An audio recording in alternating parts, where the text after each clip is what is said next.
Hello students, आज हम लोग संस्कृत में पाठ 4 पढ़ेंगे। हमारे पाठ का नाम है श्लोक। आज हम लोग श्लोक पढ़ेंगे। श्लोक को पढ़ेंगे और उसके अर्थ को भी समझेंगे। जैसा आपका देखिए पहला श्लोक दिया हुआ है, हम इस श्लोक को पढ़ते हैं, फिर उसका हिंदी भी आपको बताएंगे। लिखा हुआ है, अपत्सु मित्रम जानीयाद युद्धे सूरमृडे शुचिम भार्या क्षीणेषु विप्तेषु व्यसनेषु च बंधवान। ठीक है, अब चलिए हम इसका अर्थ भी समझते हैं। बेटा आपको समझाने के लिए मैंने इसका अर्थ भी लिखा हुआ है, जिससे आप इसको और अच्छे से समझ लोगे। देखिए, आपत्स्यु, आपत्स्यु मतलब बेटा होता है संकट, जब संकट के समय। मित्रम, अब मित्रम मतलब मित्र। जनियाद, युद्धे सूरमृडे शुचिम। देखिए अब कह रहा है कठिनाइयों में मतलब संकट में मित्र को जानना चाहिए। जानियाद मतलब जानना चाहिए। फिर बोल रहा है युद्धे, युद्ध के समय वीर को, वीर की पवित्रता को या उसके बलशाली को, उसके वीरता को। और भार्या क्षीणेषु, और भार्या मतलब बेटा होता है पत्नी, पत्नी। और क्षीण मतलब जब धन आपका क्षीण हो जाए, मतलब वित्तेषु धन नष्ट हो जाना। क्षीण मतलब बेटा होता है नष्ट होना, वित्तेषु मतलब धन, और भार्या मतलब पत्नी। मतलब जब आपके पास धन ना हो, जब आपका धन नष्ट हो चुका हो, उस समय पत्नी को जानना। और व्यासनेषु चा बंधवाना, और विपत्तियों में, संकट में, बंधवाना मतलब बेटा होता है संबंधी, जो आपके रिश्तेदार होते हैं। व्यासनेषु मतलब कष्ट में। ठीक है, अब यहाँ पे मैंने आपको शब्दों का अर्थ है, अब इसको समझिए। बेटा ये जो श्लोक होता है वो एक ही शब्द में बहुत सारे अर्थ को प्रकट करता है। हमने तो शब्दों को समझा, अब इसका देखिए अर्थ समझिए, वो कहना क्या चाहते हैं। कितनी अच्छी लाइन देखो, कह रहा है कि कठिनाइयों में जब आप संकट में हो तो मित्रों को, और युद्ध में बलशाली को, और जब आप कर्ज में हो गुड़ी को, और धन के नष्ट होने पर पत्नी को, और विपत्ति के समय संबंधियों को जाने। मतलब देखिए बेटा, अगर इस समय कोई आपकी सहायता करता है तो वो आपका सही है, लेकिन जो जैसे आपके पास पैसे बहुत हैं तो लोग आपको पूछ रहे हैं, और पैसे नहीं है तो कोई नहीं पूछ रहा है, तो इसका क्या मतलब निकला? ये तो बहुत गलत गंदा रिश्ता हो गया। तो वही कह रहा है कि ये इन सब चीज़ों में अगर कोई आपका साथ दे रहा है तो वो सच्चा है, अगर इन सब चीज़ों में साथ नहीं दे रहा है तो सच्चा नहीं है। अगर संकट पड़ा है तो आपके मित्र आपको नहीं पूछ रहे हैं, और युद्ध पड़ा है और बलशाली उसमें काम नहीं कर रहे हैं, और आपकी पत्नी, आपके पास धन नहीं है तो पत्नी आपका साथ नहीं दे रही है, और सगे संबंधी, आप विपत्ति पड़ी है आपके ऊपर, कोई संकट पड़ा है, कोई समस्या पड़ी है, और आपके जो संबंधी हैं, रिश्तेदार हैं, वो आपका साथ नहीं दे रहे हैं, तो ऐसे व्यक्ति अच्छे नहीं माने जाते हैं। उन्हीं व्यक्तियों को अच्छा माना जाता है जो इन सब चीज़ों में आपका साथ दे। ठीक है, ये कहा जा रहा है अगर आपके पर कोई समस्या है, लोग आपका साथ दे रहे हैं, तो उन्हें आप सबसे अच्छा व्यक्ति मानेंगे। तो कह रहा है अगर इन सब चीज़ों में आपका कोई साथ देता है तो वो सबसे अच्छा व्यक्ति है। इसमें आपका यही बताया गया है। चलिए अब देखिए हम लोग दूसरा श्लोक पढ़ते हैं। दूसरे श्लोक में क्या बोल रहा है?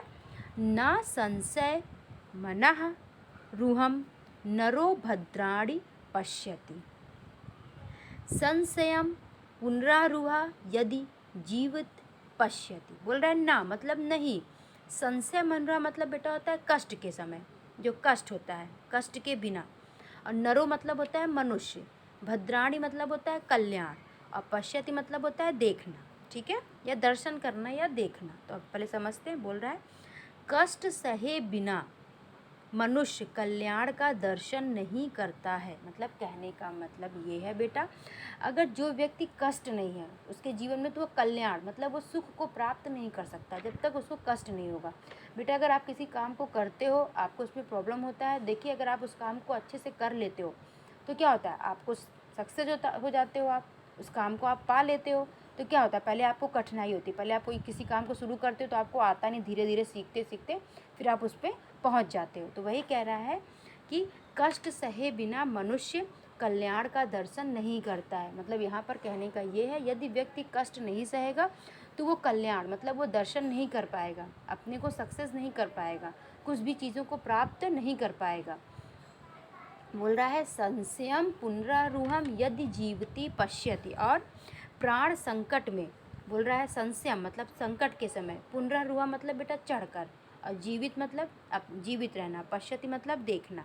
कह रहा है यदि प्राण संकट में पड़कर भी यदि वह जीवित रह जाता है तो वो क्या होता है, अपना भला देखता है। देखिए अब यहाँ पे कहने का मतलब क्या है, हमने आपसे क्या कहा था, शब्द के अर्थ छोटे हैं लेकिन इसका एक्सप्लेन जब करेंगे तो बहुत इंपॉर्टेंट अर्थ निकलेगा। आप इसको समझो लाइन को। उसको कहने का मतलब क्या, इसका भाव देखिए कितना अलग निकल रहा है। कह रहा है अगर आप कोई चीज़ में संकट में पड़ते हो, जैसे आपके ऊपर कोई समस्या आ जाती है, जब आप उस समस्या से निकल जाते हो तो आप हमेशा फिर अच्छी चीज़ों को सोचते हो कि अच्छा जिससे मुझे इस संकट में मैं पड़ गया था, अब मैं ये काम नहीं करूँगा, आगे मैं अपने बारे में अच्छा सोचूंगा, अच्छी चीज़ें करूँगा कि मुझे ये संकट ना पड़े। तो वही कह रहा है कि यदि मनुष्य प्राण संकट में पड़ता है उसके बाद भी वो जीवित रह जाता है तो वो हमेशा क्या करता है, अपना भला ही सोचता है। हमेशा क्या करता है बेटा, वो अपने बारे में अच्छा ही सोचेगा, क्योंकि उसके ऊपर वो बीत चुका है कि अरे ये चीज़ मैं करूँगा तो ये गलत होता है, इसको नहीं करना चाहिए, ऐसा काम करो जिससे मेरा भला हो।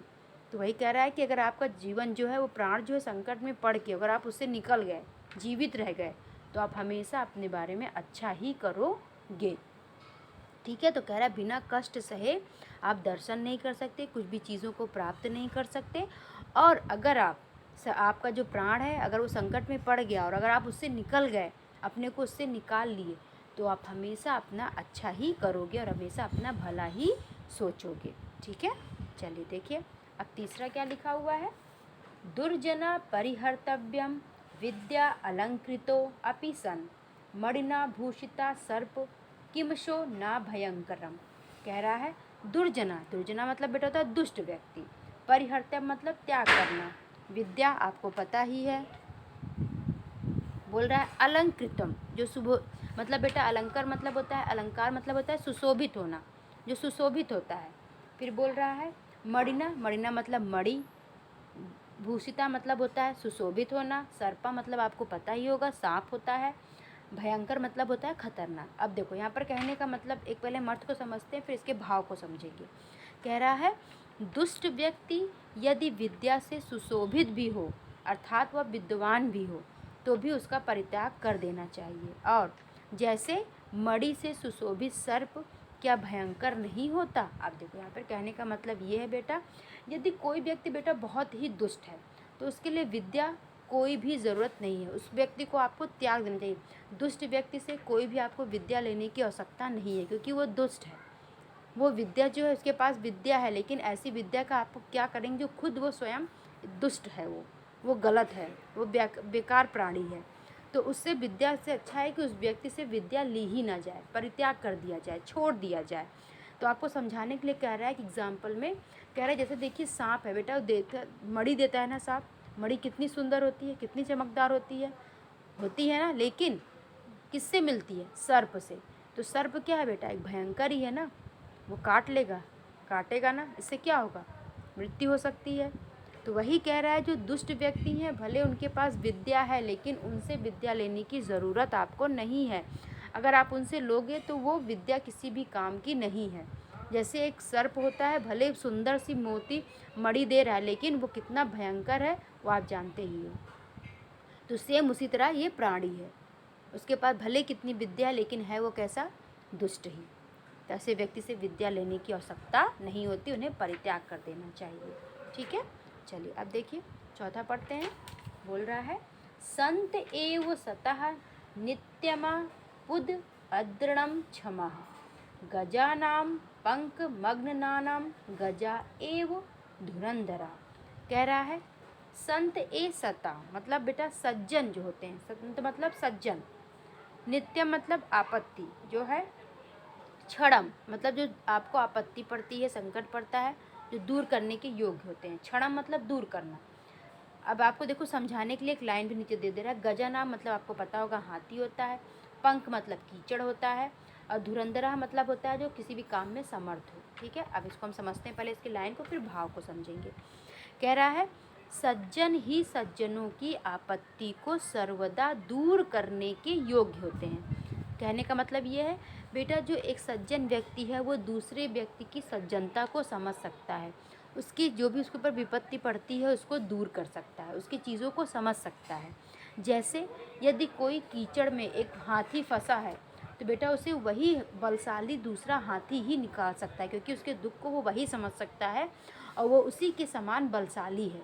एक हाथी अगर कीचड़ में फंसा है, दूसरा बलशाली हाथी ही उसको निकालने में समर्थ हो सकता है, निकाल सकता है। ये आपको समझाने के लिए बोल रहा है। कह रहा है जो सज्जन होते हैं वो सज्जनों की आपत्तियों को सर्वदा दूर करने के योग्य होते हैं। यदि कोई व्यक्ति बेटा सज्जन है तो वो आपकी समस्याओं को समझेगा और आपकी समस्याओं को दूर करेगा। यदि वो बेटा अगर वो दुष्ट है तो क्या आपकी समस्या को समझेगा, उससे कोई फ़र्क नहीं पड़ेगा। लेकिन एक सज्जन व्यक्ति है तो उसको ज़रूर फ़र्क पड़ेगा और वो आपकी ज़रूर मदद करेगा। जैसे एक कीचड़ में फंसा हुआ हाथी एक दूसरा बलशाली हाथी ही उसको निकाल सकता है। ठीक है, अब देखिए हम लास्ट पढ़ते हैं। लास्ट क्या है हमारा, उपायन ही यच्छक्यम न तच्छक्यम पराक्रमे श्रृंगालेन हतो हस्ति गच्छता पंकवर्त मना। अब देखो कह रहा है, पहले हम इसके अर्थ को समझते हैं। उपायहीन मतलब बेटा होता है उपाय करना, ठीक है। फिर पराक्रमे मतलब होता है शक्ति, फिर श्रृंगालेन मतलब होता है श्रृंगार, हस्ति मतलब होता है बेटा हाथी, और पंख वर्तमान मतलब होता है कीचड़। ठीक है, अब हम इसका अर्थ को समझते हैं। क्या कह रहा है, जो कार्य उपायों द्वारा हो सकता है वह कार्य शक्ति द्वारा नहीं हो सकता। जैसे सियार कीचड़ के मार्ग से चलते हुए एक हाथी को मार डाला। अब देखो यहाँ पे पहले समझो अर्थ क्या कह रहा है वो। बेटा जो कार्य आप सूझ समझ के कर सकते हैं उसमें आपको शक्ति की ज़रूरत नहीं है कि हर काम में आपको बेटा ज़रूरी नहीं कि शक्ति ही दिखाओ, आप अपने दिमाग से भी वो काम कर सकते हो। जैसे होता है आपको कोई काम दिया जाता है तो आप लोग सोचते हो कि अरे दिमाग मत लगाना पड़े, किसी से कह दे, अपना बल दिखा दो, अपना थोड़ा सोर्स कर दो, ये हो जाए मेरा काम। नहीं, जहाँ पर आप दिमाग से काम कर सकते हो, जहाँ से आप सूझबूझ से अपने उपाय से काम कर सकते हो, वहाँ पर आपको शक्ति की क्या ज़रूरत है, वहाँ पे आपको इन सब चीज़ों की ज़रूरत है। आप अपना दिमाग यूज़ करो। उसी तरह देखिए एक सियार कहने के लिए छोटा है, लेकिन देखिए वो अपने दिमाग से काम किया और कीचड़ से क्या कर दिया, हाथी को मार डाला। कैसे, कहने को सियार छोटा है और हाथी कितना बड़ा है, लेकिन उसने दिमाग लगाया। दिमाग लगाया कैसे, कीचड़ के मार्ग से चलते हुए, कीचड़ के मार्ग में वो देर दौड़ ले रहा है लेकिन हाथी उतना तेज़ नहीं दौड़ पा रहा है। अपने दिमाग लगाकर उस हाथी को, उसने इतने बड़े हाथी को मार गिराया। तो वही कह रहा है, आपको समझा रहे हैं, समझाने की कोशिश कर रहा है कि आपका जहाँ पर दिमाग का यूज़ हो उपाय करिए, वहाँ पर बल मत लगाइए, शक्ति का प्रयोग मत करिए। कहने को हाथी तो कितना शक्तिमान होता है, बलशाली है, वो तो सियार को तुरंत फेंक सकता है, लेकिन सियार ने क्या किया, दिमाग का यूज़ किया, अपने दिमाग से उसको कीचड़ में फंसा लिया और उसको मार गिराया। इसलिए बल की ज़रूरत नहीं है, जहाँ पर आपका सूझ से उपाय से काम हो सकता है उसे उपाय से करिए, कार्य को शक्ति से करने की ज़रूरत नहीं है।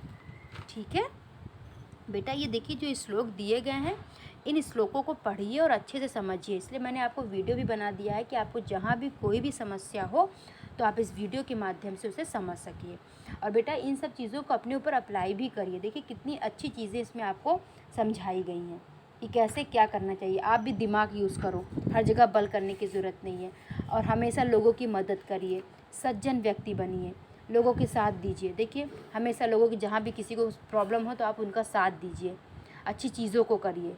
देखिए इन सब चीज़ बेटा आपके लेसन में ये सब चीज़ें क्यों दी गई, जिससे आप इनको पढ़ो और अपने ऊपर अप्लाई भी करो, इन सब चीज़ों को करो। इसलिए बुक में आपको पढ़ाया जाता है, इसलिए ये सब चीज़ें बताई जाती हैं आपको, इसी के लिए। इसलिए आप लोग इस चैप्टर को बहुत अच्छे से पढ़िएगा। ठीक है, ओके।